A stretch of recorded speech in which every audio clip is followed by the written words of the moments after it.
Hi everyone. ఎప్పుడైనా బలభద్రాపురం వెళ్తే శ్రీదేవి భూదేవి సమేత ప్రసన్న వెంకటేశ్వర స్వామిని దర్శించడం మాత్రం అస్సలు మర్చిపోకండి.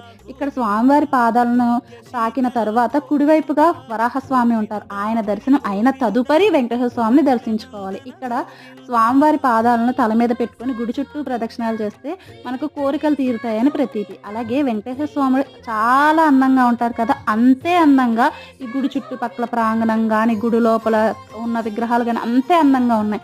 ఇప్పుడు నేను చూపిస్తున్న రాధాకృష్ణులు కానీ ఎవరైనా కూడా మనకి రివర్స్ డైరెక్షన్లో ఉన్నారు. నేను ఇప్పుడు ఫార్వర్డ్లో చూపిస్తున్నాను కదా, కానీ అవి రివర్స్ డైరెక్షన్లో ఉన్నాయన్నమాట.